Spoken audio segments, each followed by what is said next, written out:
Hi, how are Hey, you? I'm good. How are you doing? I'm great. Thank you so much for asking. I would like to know what you have been up to lately and I mean throughout your career. Well, I have stayed busy, and it's been a few years since I started doing things, so that covers a lot. Uh, although I have some jokes about where I find myself these days, and some of them relate to what I've been doing. So. This past weekend, Tom Lucas, who was I'm Sidney Williams, by the way, author. I know Tom Lucas. He's also Yeah. been he was the one who actually made me write Ghoster, which was a game I was trying to do with my company. But then we went on another direction to a game that is like more about the game of life. You know, they Hmm. said that there are more branches of communication than Well, cool. Tom and I were out this past weekend at Scares That Care Presents AuthorCon 3 here in Williamsburg. The hashtag that goes with that is Fight Real Monsters because Scares That Care is an event that is generated and has been going for many years to raise money for good causes. And it includes burn victims and cancer patients, and this year a young child who was injured in a burn accident. There's always a burn recipient, so there's three recipients each year. And anyway, we were out, and it's a big horror convention as well. So a lot of people were out there. And I was out there talking about my books, including the reissue of my book, Nelfs, which oh wow.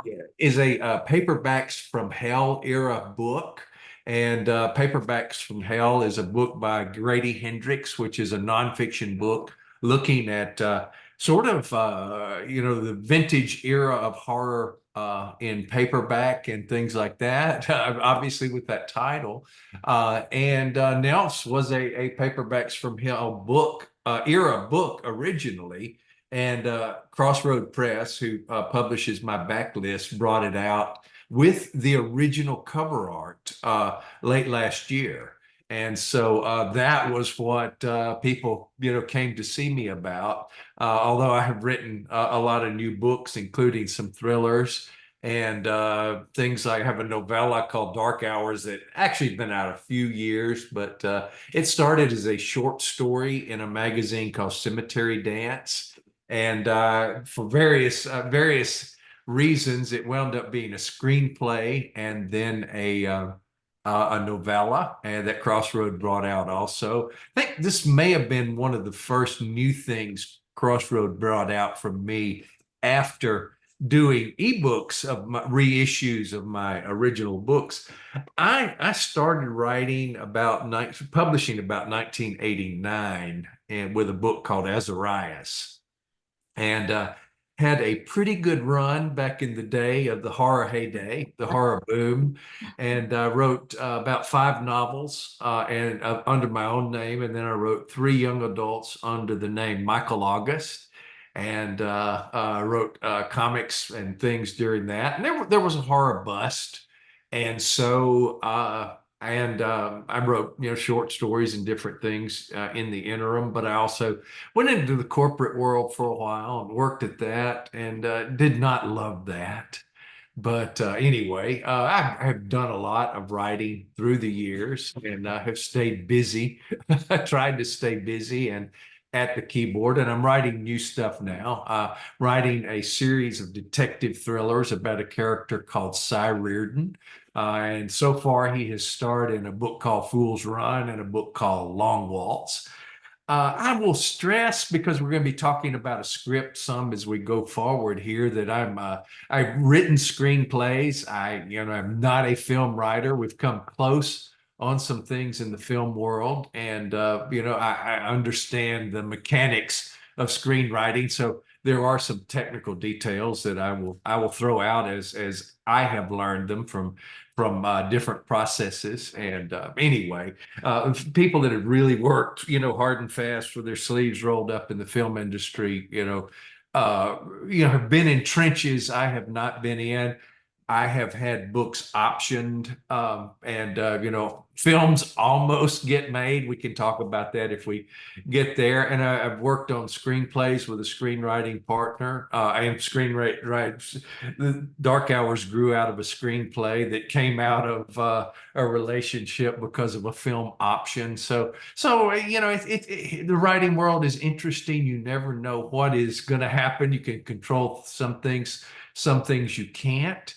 And some things, but I like to say there's a saying, and I forget who originally said it, but my variation on it is opportunity comes to those who are on the dance floor. So if you've written books, sometimes people find them and ask you if they can make them into movies and things like that. And so anyway, I've talked a lot, and that's the quick thumbnail. And I teach some too. So. Yeah, that's exactly what I was going to talk to you, but then like I saw your cat going outside the door, and I would like to ask like about your love for cats. This is like a little bit random, but it's cute. Well, I had my first cat was a cat that just came up to our house when I was a kid, and we had a dog at the time, but the cat who was a coal black cat with green eyes, and some people would be scared by black cats showing up at the house, I guess, and I don't know if that was an omen, but anyway, had a black cat, and she played with my no, he was a male. He would play with my fox terrier dog, and they would wrestle in the yard and everything. And then when the cat got tired, it would climb a tree. So that was my first cat. And then we had dogs for many years, and so I did not consider myself a cat person until I married a cat person. And then we adopted a couple of kittens, and I just fell in love with them, and we have been cat people, and I've been a cat person ever since. And our peak cat was four cats at one time, two that we had adopted, and two that showed up on our doorstep with their little cup in their hands asking for handouts or whatever. And and those lived out their lives with us. And then a couple of years ago, right, while the pandemic was going on, we adopted Zoe from the Humane Society. I live in Williamsburg, Virginia, and so from the Humane Society in Williamsburg, Virginia. And she has, established her territory and her command over us. Oh, I was thinking that we have here a few coincidences because like I'm with a cat person as well. And he and I had played with like he had this getaway house when we were kids, and I would play with his black cat. I even have like a Oh, picture of me doing that. And later on he's like, okay, I'm okay with dogs, but like his heart is in cats, you know. And the other coincidence I was going to talk about is that you mentioned Crossroads, and the name of our game is Earth's Crossroads. interesting. Yeah. It is, I say Crossroads sometimes, it is Crossroad Press, but, it is the brainchild of David Niall Wilson, who is also a novelist. And so, Crossroad actually has the backlists of many horror writers these days. They have, I think they have the ebook edition of Books of Blood by Clive Barker even, and Jack Ketchum, some of Jack Ketchum's backlist, and just many, and some one-offs by different authors, even people who are published by different presses. They have their older books and things, and it's a great press because it helps keep older work in print. And Yeah. I But guess I am a hybrid writer nowadays, or I am a formerly traditional writer who is now published by Crossroad, whatever. no, you will always be a writer because like there's no ending in writing. Like sometimes you just get an epiphany and you go like, oh my God, I'm gonna write everything, you know. But I would also want to ask you about your teaching experience because you were my teacher at Full Sail. So I do know for a fact that you have experience with teaching. And I think that's really cool for people to know that beyond all the work you did and especially that Canva behind you, which is really interesting. Like I want to know it all, like about the Canva and the teaching experience. We see me next to it. That these days, well, I mean, I've gone to conventions for many years, but I was mentioning, Scares That Care, um, and for any convention these days, yeah, I used to go and be on, and I'll be on one in Richmond in a couple of, well, the 26th, where I will be doing just panels. But most days now you have a table, either in an artist alley or dealer's room or whatever, and you need your banner. You need your banner behind you, and so that was created actually for one time. Another time when Tom and I were doing a show in Orlando called MegaCon. And so this debuted at MegaCon, and it's cool caricature. You always have to figure out which Yeah, way to it's lean and wonderful. And he's in lean a typewriter, right? But he yeah, feels yeah. I'm like I'm it's at a a I'm at a typewriter, and there's a if you can't see it, it's getting cut off here, but there's spooky candle and some cobwebs and things like that. And at the top, oh, it has my website, sidisalive.com, and horror mystery and suspense. So anyway, one of those things. I used to go, back in the day. You would go to a con and you had to hope that a dealer had some of your books in the dealer's room. Now, you usually have copies of your own and you take them to the to conventions, and so or somebody brings them for you. Used to be, I'm not sure if they're still doing it that way, but Spooky Empire in Orlando would run the sales for the authors. You brought them some book copies of books in, and Crossroad is good about helping me get author copies on hand for places I'm going to be. So anyway, that's the fact of life. You need a banner these days if you're a writer. yeah. Um, I guess I should talk to Tom Lucas then because he was a campus teacher for me, so he'll definitely Yeah.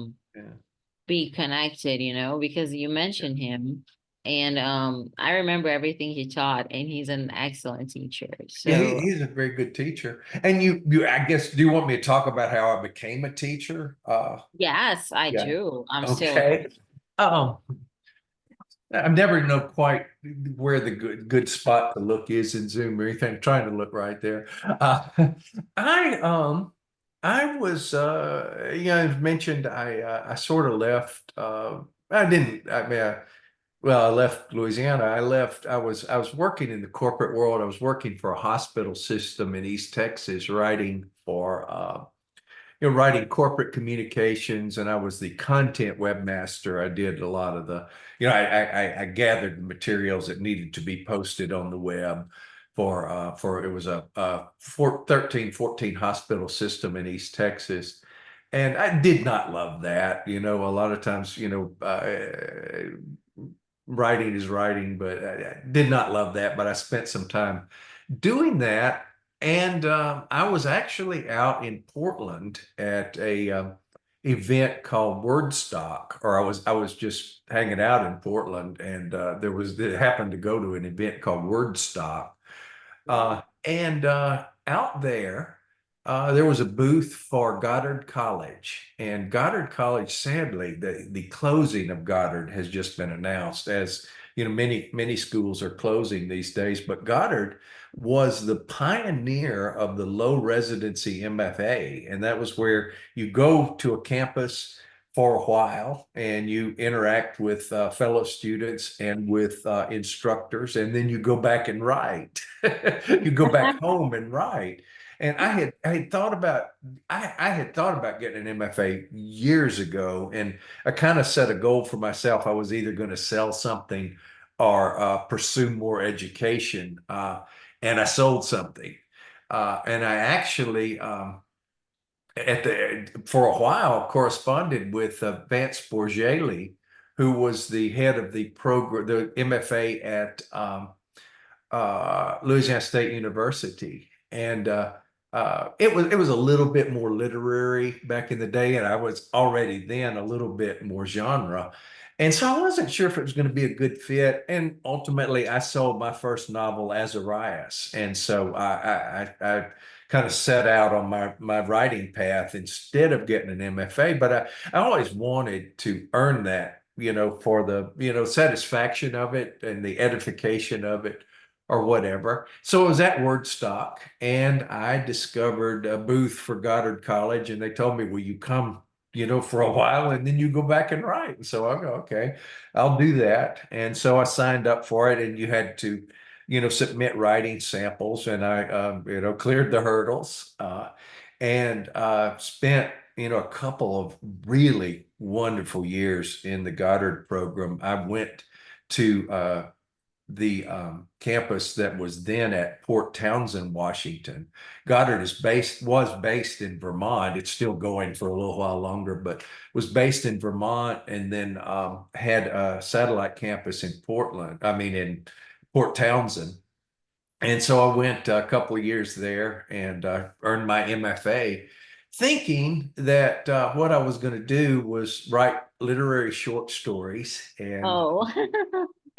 just I was gonna not put any pressure on myself commercially or anything, but write just sit back and write literary short stories, and maybe teach in a program when I was ready to retire or whatever. And I mentioned, so I earned the degree, have an MFA. MFA is terminal degree. So, theoretically, there's nothing higher, although all of my friends have PhDs, or a lot of my friends do. But MFA is considered the highest degree in creative writing. And so sitting back doing corporate work with, with my MFA in my back pocket. And Roland Mann, who I had worked, you probably had Roland as a teacher as well. Yes, I have him on Facebook too. Yeah, yeah, yeah, yeah. Well, Roland and I had worked together in the comics world, and we actually met at a convention. Speaking of, opportunity comes to those on the dance floor. Roland was at a convention to promote his comics, and I was at a convention to promote my novels. And we, started talking, and I wound up. He goes, would you like to write some comics? And I go, yeah.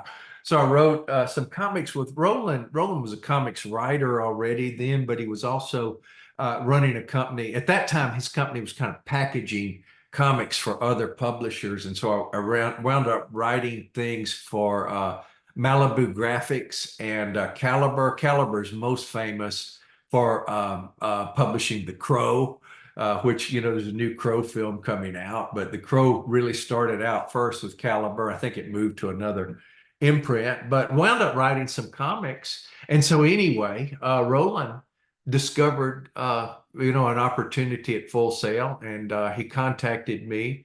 And my wife is kind of choosy about where she wants to live. And so, Roland had told me about Full Sail. I go, oh, wow, but it's in Orlando. I don't know that Christine's going to want to move to Orlando. And look at the website. And of course, Full Sail started as a sound school. And so they had, at the time, they had a picture of from the Captain America, the first Captain America film on their homepage, because somebody from Full Sail had done the sound editing on Captain America, or had a finger in Captain America. And so, I go, wow, this looks really cool. But Christine's never going to want to go to Orlando. It was a Saturday afternoon. And so sitting, I think I was sitting and looking kind of dejected, and my wife goes, what's on your mind? Well, Roland got a job at this school, and uh, well, it's in Orlando, and they need a horror teacher. They need a horror mystery and suspense teacher, but you probably don't want to move to Orlando. And she goes, well, maybe. And I was telling a That's friend of no mine later. good. Yeah, yeah, yeah. I was telling a friend of mine about it. I'm going, I didn't think Christine would want to go there, but now we're talking about it. He goes, you're going, I want to work at the Captain America school. And you're afraid she's going to say no. But anyway, long story short, I've drawn that out. But long story short, I started talking to the program director, Noelani Cornell, and we started talking, and they needed a horror writer and a horror mystery and suspense teacher. I had written some suspense short stories and some mystery short stories as well, so I had you know credits in all of the right areas there. So I wound up moving to Orlando and worked there for about 7 years. And my wife took a job at William and Mary. She recently left that position, but we have really liked Williamsburg. But I teach now at Southern New Hampshire University in their online MFA program because you can do that from anywhere as long as you're in the continental United States. And so have to be that you can't like foot out of the country and log in because there are problems with that. So anyway, as long as you're in continental United States, you can teach there, and so that's what I do now, and it is a joy as well. And Oh, that's great. I was talking to the writer of Night at the Museum and a few others of Finding Nemo and stuff like that. If I'm not mistaken. But I just connected with him on LinkedIn because I wanted to talk to someone who was successful in the movie industry. And he was so nice to me that, like he said, you can get my email and write like everything you want to know there and I will answer each question. So I have like a huge email and I have his answers. But what I mostly felt regarding scripts was that, but that was in the 90s, so I don't know if it's still the same thing. But he said that for you to get out there with your work, you gotta submit to the places that you want to work in uh a sample script, like not I want to say a half finished script. I'm saying like just a sample of what you can do as a writer, and for example if they're doing the Big Bang Theory show, then you write an episode and send in stuff like that, yeah, or yeah. somebody, you'll send straight to somebody, or if you have an agent, you can talk to multiple people. So, but in his case, he just had to work and he showed it and he got hired. He worked at Disney and a lot of places. So I want to know, like, what's your opinion on this? Like, how to get known in the industry, even if it's not through scripts, but through something you know about. Well, in film, and again, I'll stress I have written some screenplays, and we've done some dances with agents and filmmakers too, producers, and I can tell I can tell all those stories, but I mean, but yeah, you need a good crisp writing sample. He can speak to whether it needs to be a full script, but I think probably a good well, now if it's if you're writing for a show you want to find a couple of as many as you can find of their scripts and write to the format they use. And there's some pretty stringent formats, but each show will have some of its own specifics too. So find legitimate scripts from those publications and I do sample work. There are screenwriters that began simply by writing a good spec script and sending it to many agents. And there are ways you can find listings of agents who will look at work. They, really just shotgunned sample scripts out and, found somebody that clicked. And, one thing led to another. Contests are certainly another way too. They have reached a point where, a lot of times you will see that, we want a script that's gone through a couple of rounds. Of course, if it wins a contest, that's really helpful. But they want to see things that have cleared more than the first round of cuts, because a lot of times contests will go through a couple of cuts. But yeah, the bottom line, whatever you want to do, get a good, crisp, very professional piece of work. And back in the day, you had to find ways to do things. I had to find, well, fortunately, even before Roland asked me to write a comic script, I had a magazine actually that it was something from the Starlog stable. It was not a Starlog, but it was Starlog had several ancillary publications, and there was a script on how to write comics. And so I had looked at that. And so when, I was called to write a comic, and not only did Roland want a comic, me to write comics, but he wanted me to write in the Marvel style. Yes. There are two distinct styles and more forms now, but back in the day, and part of it was to accommodate the speed with which they were trying to turn things out. But DC style was almost like a screenplay, and you had scene description, panel breakdown, what happens in this panel, what happens, the description for the artist, and then dialogue and captions all in one document. And Marvel style was here's what happens. And then the artist would go draw that, and the artist usually would make the decisions about panels and everything. And then the drawn work, the rough drawings, they'd be in big black and white. Ah, gosh, I got some, but I don't think I have any around here. But they would, the panels would come back, and then the writer would do the dialogue. And what Mhm. that did was it's almost like Stan Lee going, Jack, okay, Captain America is going to fight the Scorpion. Oh, so he meets him, and there's some problems. A little bit more fleshed out than that. But it let them work really quick. And so Roland said, write Marvel style, and I knew how to do it because I had read about it enough, and I had studied it. And writing on typewriters in those days, Wow. my novels were written. My first novels were written on Commodore 64.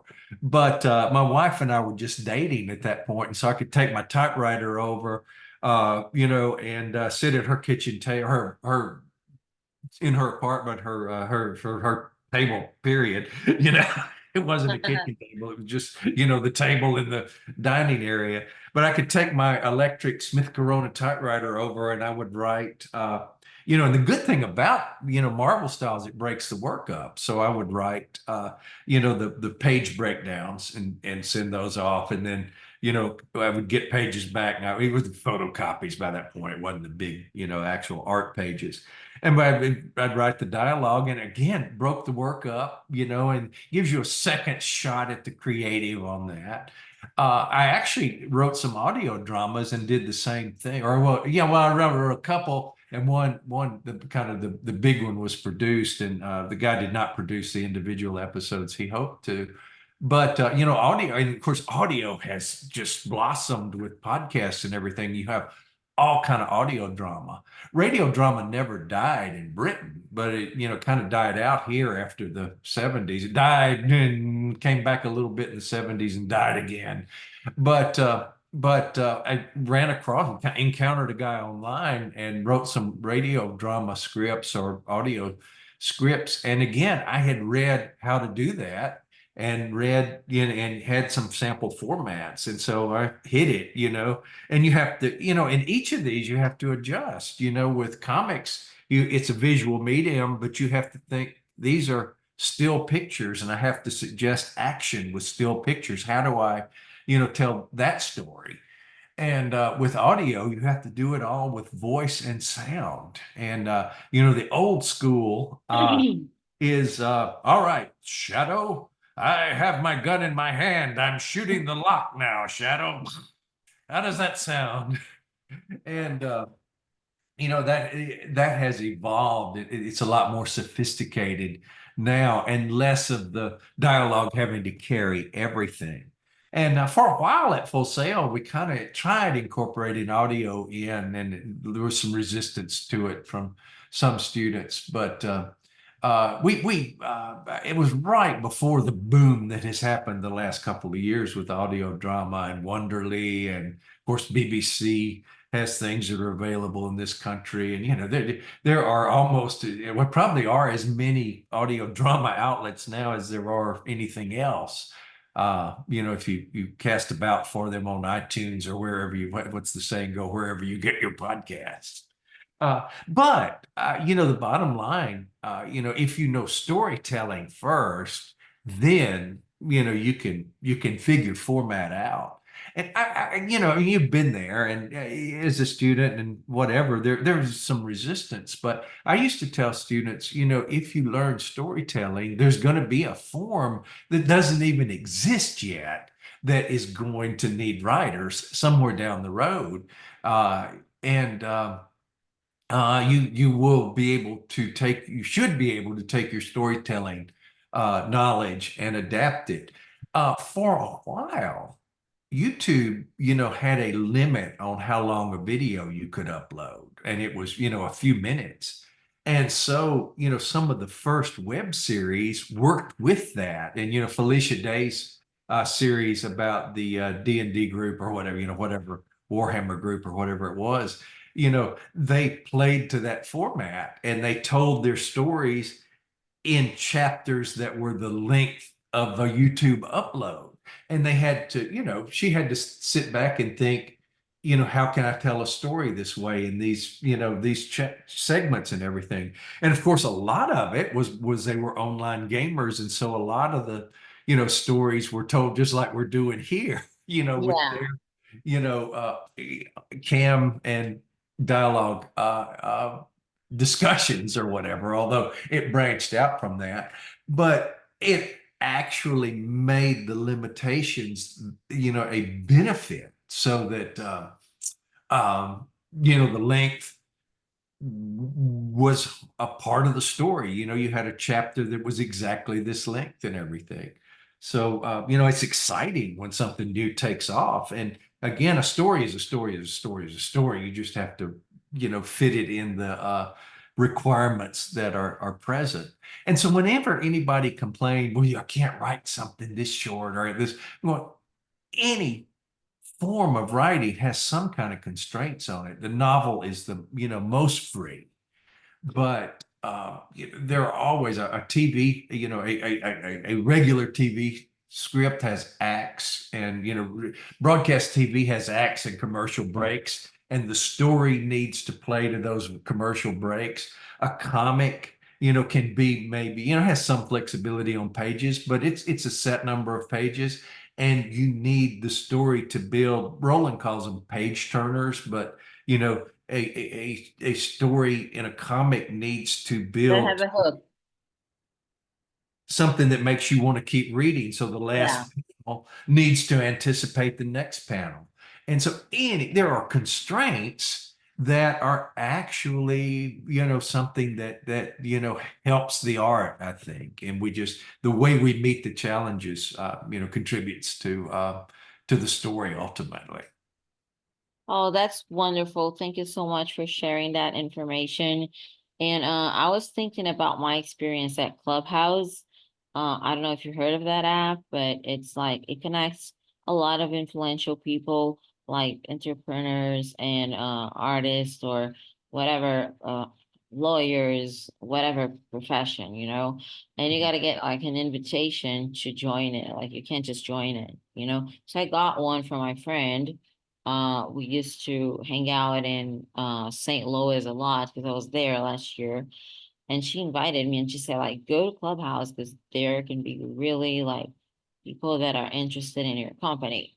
So I got there and I was clueless, and people started talking, and then I raised my hand because I was like, "That's gonna, how I'm gonna talk," and I was put up at the stage, and there were like four people basically destroying my company, saying like, "Oh no, this is too in the beginning, this is never gonna succeed, this and that," and then I felt super sad. But then, like it went by like 1 hour. I received a friend request from the Chamber of Commerce from Alabama. He was there in a meeting. His name's Victor. And he came to me and said, like, please let's schedule an interview because I think what they said about you was really unfair. So we scheduled meetings along the way, and we got to know each other and he got to know about the project. And I just received a message from him recently, because he's trying to connect me with people that could help in the company. So it's very nice to see that besides the arrogance of certain people, there was someone watching, and this person like came in and said like, "Hey, I am gonna mentor you. I am gonna help you." So it was like a very good experience. I mean, I do recommend Clubhouse because anything could happen, and it's a Yeah. very nice space to get your idea out there. And I'm sure you're more eloquent than I am. So to you, it would be much more beneficial. And for others who are watching too. But I would like to say that I am eager to know what you think about my script, although you did send me a few audio messages that were like right on point. Well, it's a good script. And it started out as a story in my class, right? It was a short story, I think. Uh, Yeah. um, but no, it's a good script and it has an interesting arc and some interesting characters. And there is a redemption of a character in the story. And so I thought that was, I thought the baseline story, and the original short story, I think, passed my class with flying colors. And I think it's a vampire story, and it's girl meets vampire sort of. Yes. But it's got some flourishes in it, and so many, the raw work was great, and it told a great story and gave us a change. I made some notes, not some generic notes, which I don't want to forget, and I'll be pulling those up on my phone, um, because and often I tell a lot of my students that uh, you know the second draft or later drafts are where magic happens. And Terry Pratchett used to say the first draft is you telling yourself the story, and then you figure everything out. And then once you know that, then you can go back and make sure the beats hit at the plot movements hit at the right point, and you can polish theme, and you really know what it's about by the second draft. And M. Night Shyamalan has said that he didn't know that Bruce Willis was dead in the Sixth Sense until about the fifth draft. And Huh? so, Oh my God. things occur to you, as they go along, and things that, you know, and we're always experiencing new things. We're also always seeing new movies, reading new books. And so, we're evolving as we work on things. And so new ideas, and I'll tell you, where something crystallized for me. I kind of joked that I was, making notes at the gym on the treadmill and everything. And I have slowed my life down a lot in recent years.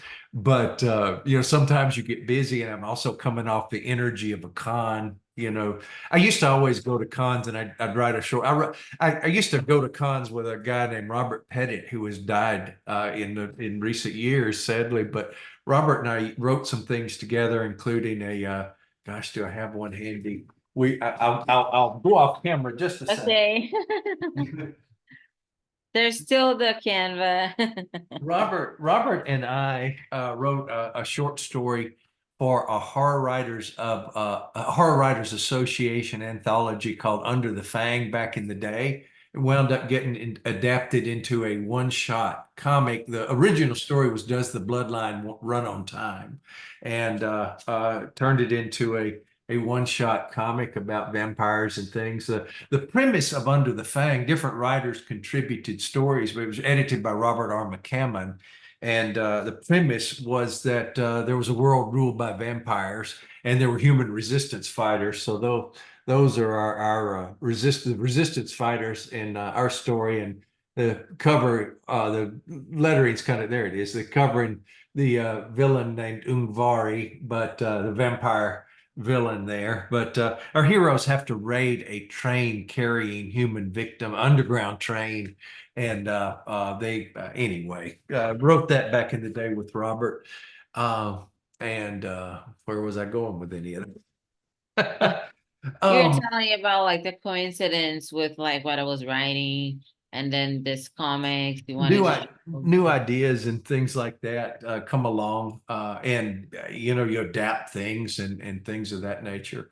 Oh, but you have a great story. A young lady comes in a bar at night, and we learn that there are some some deaths, and we the viewer know or the reader can extrapolate that those are that they're vampire killings. And then she encounters a young man, and I said it's almost like almost a fairy tale nature to the dream, to the meeting and the discussion. And we gradually, of course, figure things out, and some other characters enter, and we learn some backstory about the young man, or seemingly young man. He's a vampire, spoiler warning. But and and some cool things happen, and you get to a reasonable resolution. That's not, the original story is there's a vampire, it's bad, a lot of people are being killed, we drive a stake through his heart. Well, you did something totally different from that. And I thought all of that was great. But to talk about where the idea came from, I was listening to a book on tape by the name of it is gonna escape me. The author's name is gonna escape me, but he's a great thriller writer. The title is called Dietrich, so somebody that's not on camera live can look it up, Dietrich. But it's a 1 hour one shot on Audible, about a New York police detective, and he's investigating a killing. It's read by Ed Harris, so it's great stuff. But the killing is, it's a homeless man that has been killed. And and Dietrich is kind of like an old detective, and he's had a drinking problem, which is not uncommon in fictional characters. But there's a lot going on with him, and it's kind of his last case, and we learn some things about the case as we go along. And I thought, what, a colorful detective. There's a lot about him. And you want me to go ahead and tell you what I posed, the Yeah, proposition I sure, posed for your sure. character? Because you have a young lady, who is learning this guy is a vampire. And I started thinking, well, and I'll tell you how I crystallized it. And this is not an original thought with me, because plot is certainly, uh, certainly, where's my brilliant line?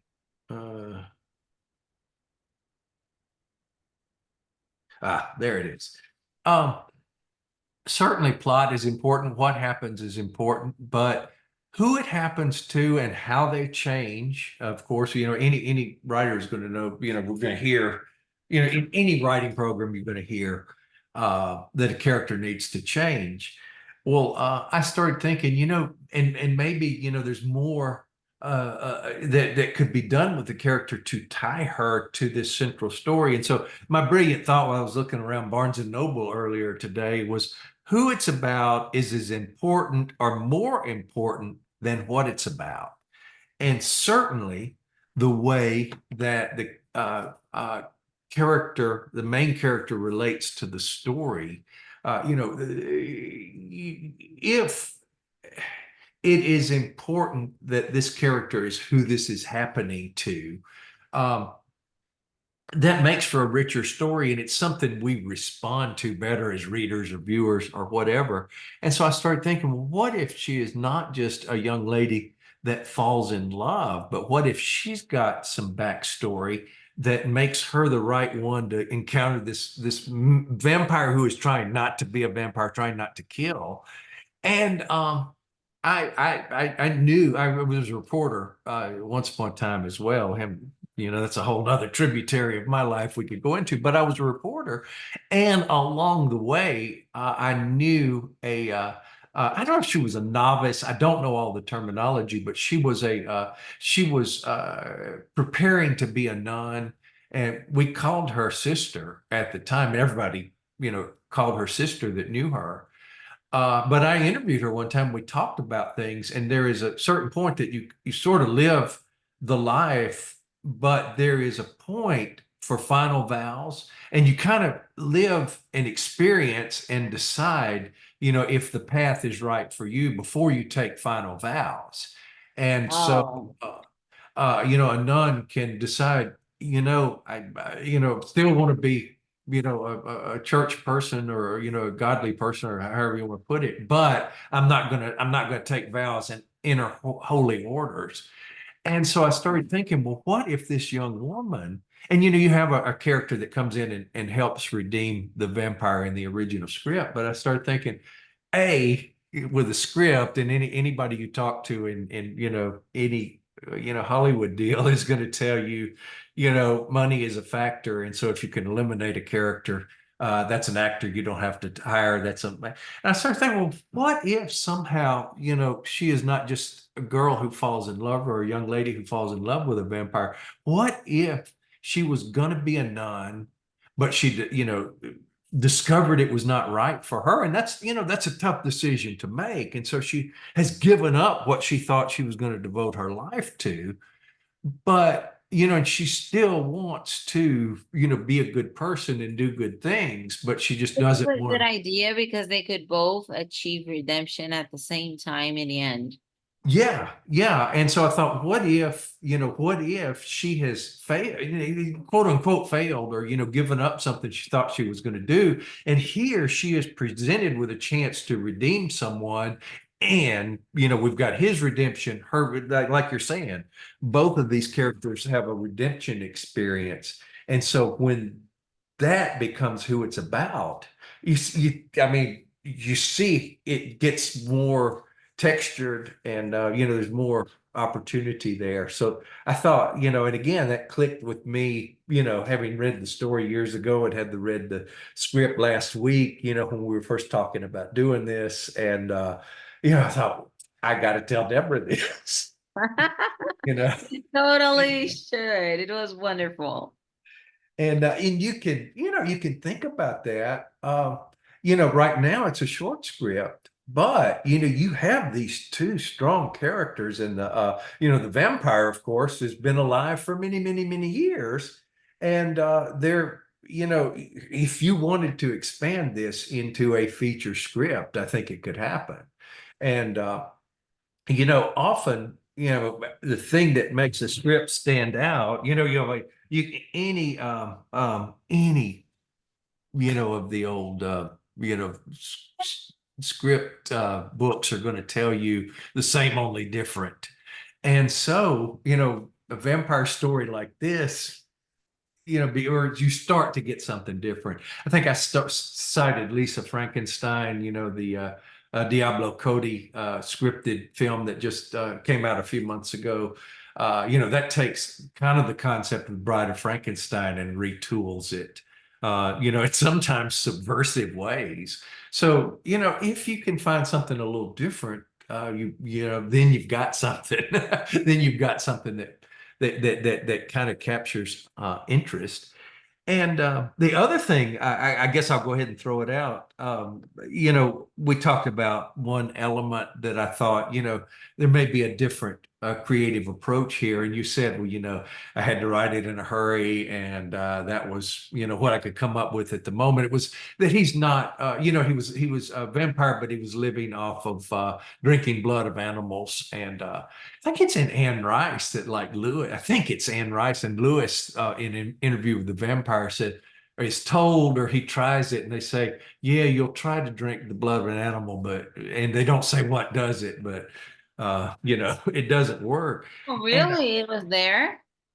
I think that idea is floated in uh either it may be one or both. P. N. Elrod's vampire stories about a vampire who is the narrator of her story, the P. N. Oh, Elrod books. He may say that in there, and I not sure exactly, but it crops up. But it's also for the vampire, it's an easy way out if it worked. But then also, you remove the tension of the vampire needing to control an impulse in some way.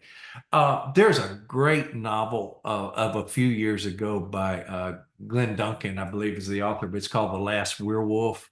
And it's about a werewolf and who has, 200 years of regret. And he inverts every trope because this werewolf learns he is the last werewolf. The penultimate werewolf is killed by werewolf hunters. And so we think, well, he's going to say, well, I'm going to have to really be on the run and be on my toes because now everybody's going to be after me. But he's so tired. He actually killed his wife in werewolf form back in the 1800s. And so he goes, all right, bring it. Next full moon, when I'm a werewolf, kill me. I'm tired.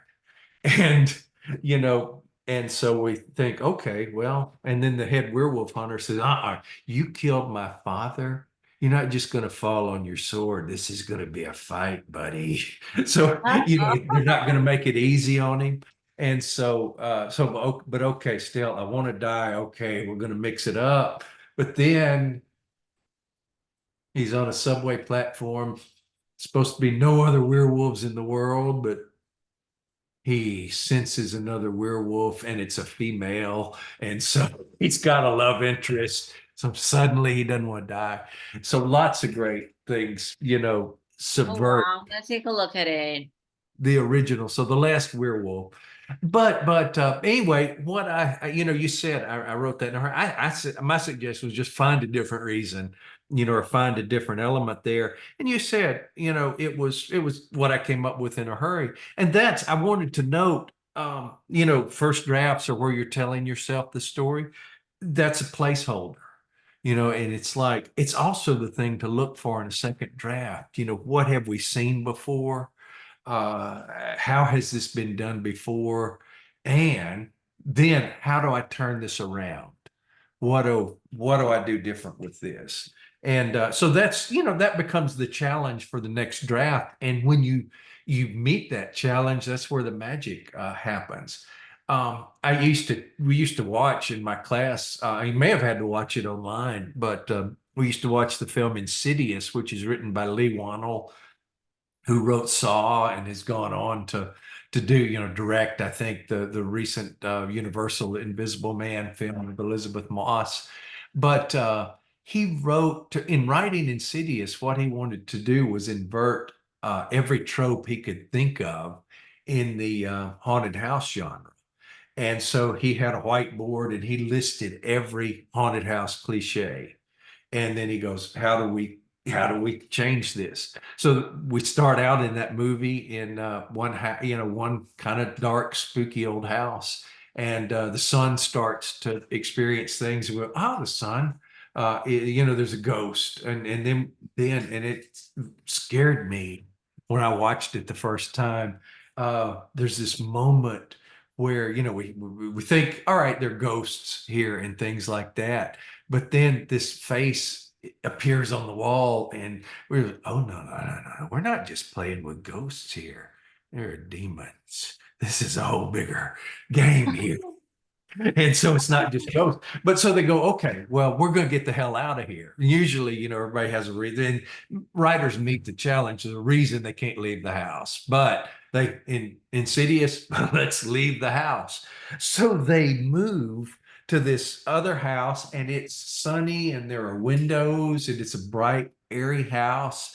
And first day in the house alone, the husband is a teacher and he goes, Patrick Wilson, he goes out and he goes to his teaching job, and the wife is home alone and she's doing the laundry and she's walking through the house. And suddenly there is this little figure there, and it's a sunny day and everything, but there's this little boy in the house, and the little boy shouldn't scare us, but he's wearing clothes that are of, like the 1910s or whatever. It's a little cap and everything. And he, is running through the house and taunting her. And the thing is, it's a bright, sunny house and everything, but his attire is not how any other kid is dressed right now. We're in a place where there's something wrong here. He should not be here. He should not look like this. And so we left the old dark house, we moved to a sunny house, but there are still problems. And the problems just keep building. But you see how he inverted all of the tropes. And they say, oh, it's not the house that was haunted, it was your son, and the dead are drawn to your son, and there's a demon, and there's stuff. You're And making we me really, think of Disenchanted. yeah, yeah, Have you yeah, seen that? So yeah, it's like this. We have Enchanted, which is super magical. She's a princess. She can do whatever she wants. And then on Disenchanted, she's under a spell. She can't find her place in the city and she has to fight like physically to achieve it. So I think that Enchanted and Disenchanted were total opposites, but they really stem from each other. yeah, yeah. And they take that those stories have their set of tropes, and and again they set out to invert all of them and reinvent each other and everything. So yeah, and of course, what's come before? How do we do it different? How do we turn it on its ear? How do we invert things? And we go from there. And we have loads of fun doing it usually. So, there are those days where it's what's going to happen next. I like to say what I'm writing now is a haunted house slasher, cosmic horror mystery is what I'm writing. Now I keep discovering new portions of genre. I'm almost finished with it. It's a novella. It'll be about like Dark Hours, and we'll see what happens when I'm finished And with it. where can people find your books? Uh, Almost anywhere that they shop for books. But the usual suspects: Amazon, Barnes and Noble, Kobo, Smashwords. Crossroad puts them out, in as many venues as possible. Some of my older ones are ebook only, but and you can go to my website, sidisalive.com, and Oh, there are and I can tell you why that's called sidisalive.com, but sidisalive.com, and there are links there to the different platforms, and I try to make sure that they're up to date. Sometimes websites change, Amazon changes its taxonomy or whatever, but search Sidney Williams on Amazon, or and you can usually find there are very books to read will take you to all the different platforms. But anyway, that's almost anywhere you look. interesting. That's interesting, Sidney. So thank you so much for participating Sure, here. sure. I still want to interview Chris because he's doing a really good job with the students and recording and doing like short films. So, Yeah, and then yeah. I guess I'll interview Roland and Tom Lucas. So I have like all my teachers Oh, together. get them all because they're all doing cool stuff for sure. Tom, Yeah. gosh, I don't have it handy, but Tom has a new book called Research Randy and the Half-Eaten Pie of Despair. And it looks like a young adult novel, but it's really a pure Lovecraftian story. So, Oh, wow. Okay, so I'm gonna end our recording. But I just want to thank you so much for taking your time and Sure, being like so talkative and so engaged in the conversation. It was sure. wonderful having you, and I hope we can do more of these in the future. Sure, I have loved it. So we definitely will do that. And remember remember Nelfs because it was what everybody wanted this past weekend. I like to say right now I seem to be living at the intersect at the corner of Nelfs and Who Are You Again. But Uh, anyway, uh, okay, I'll be sure to look out for it on Amazon or on your website. sure. Okay. Okay, so thank you. Have a lovely afternoon, You evening. too. And take care. You do the same. Okay, thank you. Bye bye. Bye.